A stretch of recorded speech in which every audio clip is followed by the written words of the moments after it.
د افغانستان اسلامي امارت د هیواد ورځپاڼې مسؤل پاکستان ته په اشاره سره ویلي تاسې له ابتدا نه کریایي تروریستان یاستئ.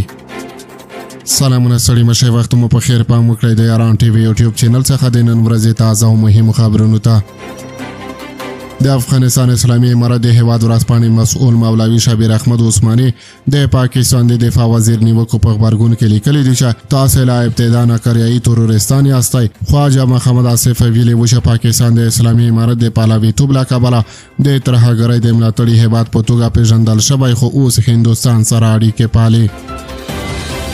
د افغانستان اسلامي امارت د اطلاعات او فرهنګ وزارت په چوکاټ کې د دولتي ورځپاڼې هیواد مسؤل مولوي شبیر احمد عثماني د پاکستان د دفاع وزیر خواجه محمد آصف وروستیو څرګندونو ته غبرګون ښودلی دی. ښاغلی مولوي شبیر احمد عثماني وایي تاسې له ابتدا نه کریایي تروریستان یئ. نوموړي د پوښتنې په ډول ویلي چې ولې افغانستان ستا غلام او که ستا غوندې کریا کښ دی. مولوي شبیر احمد عثماني په ایکس پاڼه لیکلي د امریکا د پوځي یرغل پر وخت تاسې پاکستان امریکا ته پوځي هوایي اډې د وسلو او لوژستیک لویې لارې په واک کې ورکړې. برسېره پورې دې موږ ژوندي پر امریکایانو خرڅ کړو، زندانونه مو رانه ډک کړل.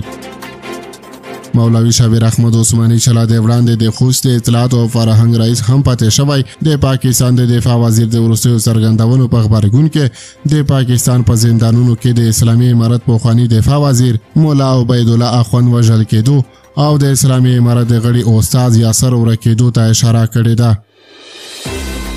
مولوي شبیر احمد عثماني د پاکستان حکومت پوښتلی چې په ټولو بین المللي اصولو منلی ډیپلومات مولا ضعیف مو په کومو اصولو له مخې امریکا ته ورکړو.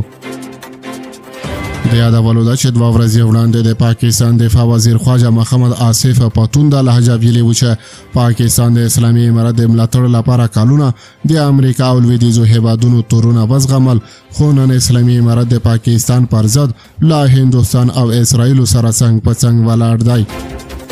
خواجه آصف زیاته کړې وه چې پاکستان د اسلامي امارت د پلاویتوب له کبله د ترهګرۍ د ملاتړي هیواد په توګه پیژندل شوی، خو اوس اسلامي امارت اسلام آباد ته شا کړې ده.